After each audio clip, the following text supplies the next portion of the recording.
Hey, how's it going? Welcome to Carniac. Today, we're talking about one of the most legendary cars ever made. A car that started as an underdog from Japan and ended up destroying supercars that cost several times more. The Nissan GT-R, or as the world knows it, Godzilla. Let's go back to where it all began. In 1969, Nissan released the very first Skyline GT-R. It was born out of motorsport, literally. The engineers took the engine from the Prince R380 race car and stuffed it into a normal family sedan. The result? A monster. That 2-liter straight-six made about 160 horsepower, which in the late 60s was wild for a four-door car. On the track it dominated, winning 49 out of its first 50 races. People in Japan called it Hakasuka, meaning boxy skyline. Later in another version came out called the Kenmari, thanks to a quirky marketing campaign with two characters named Ken and Mary. After that, things went quiet for a while. But then, in 1989, the GT-R came back with a bang. This time it was the R32, and this was the moment the world met Godzilla. The R32 GT-R came with the legendary RB260 ETT engine, a 2.6-liter twin-turbo inline-six, making around 280 horsepower. But here's the trick. Everyone knew that number was underrated. The real figure was closer to 320 or more. It had all-wheel drive, called a Tessa ETS, and rear-wheel steering, known as Hikers. And on the track, it annihilated everything.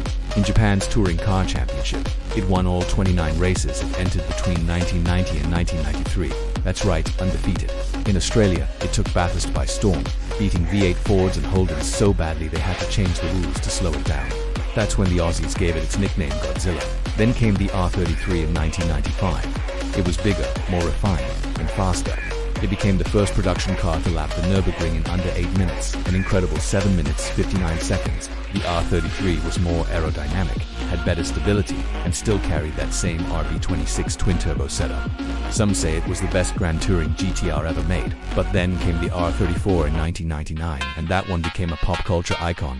Sharper, boxier, more aggressive, the RB260 ETT was improved again with new turbos and a 6-speed Getrag gearbox. Power was officially still 280 horsepower, but again, it was much higher in reality. The R34 had a little digital screen on the dash showing boost, throttle, and even G-force, unheard of at the time. It also had one of the best chassis ever put on the road.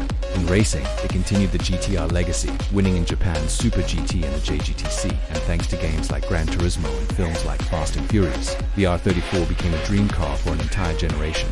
Then came a massive shift, the R35. In 2007, Nissan dropped the Skyline name and launched the GT-R as its own thing. This new car was a technological masterpiece, a 3.8-liter twin-turbo V6 called the VR380 ETT. Each engine was hand-built by one of 4 master technicians in a clean room in Japan. Early cars made around 480 horsepower, but later versions like the Nismo pushed well over 600 horsepower. It used a 6-speed dual-clutch gearbox mounted at the back for perfect weight balance. The all-wheel drive system was upgraded again and could send almost all the power to the rear, or split it instantly when needed. Performance: 0 to 60 in just 3.2 seconds. And it wasn't just numbers. The GT-R embarrassed supercars like the Ferrari 458 and Porsche 911 Turbo for a fraction of the price. On the Nürburgring, it clocked a lap time of 7 minutes 38 seconds, faster than cars, several times its cost. Over the years, Nissan refined it. Better suspension, sharper steering, more downforce, even a quieter cabin. The later Nismo models were faster, angrier, and rarer. The GT-R dominated everything from drag races to time attack events, and the legend only grew. But sadly, all great eras must come to an end. In August 2025, the final R35 GT-R rolled off the line at Nissan's Tochigi plant in Japan. After 18 years in production and around 48,000 units built, it's officially the end of an era. Regulations, emissions, and costs finally caught up, and the GT-R had done everything it could. But Nissan isn't done. The next-gen R36 is already in the works. It's expected to use hybrid or electrified tech, maybe even inspired by the insane Hyperforce concept that had over 1,300 horsepower. The rumor is it'll arrive before 2030, and I think it's going to be something special. From a humble 4-door saloon in 1969 to a Supercar Slayer in 2025, the GT-R truly lived up to its nickname, the Giant Killer. It wasn't just about power, it was about engineering, reliability, and Japanese perfection. If the next one keeps that spirit alive, I think we'll all be saying once again, long live Godzilla. If you enjoyed this video, please consider subscribing, giving it a thumbs up. It really helps the channel grow. Thanks for watching. This has been Carniac. Catch you in the next one.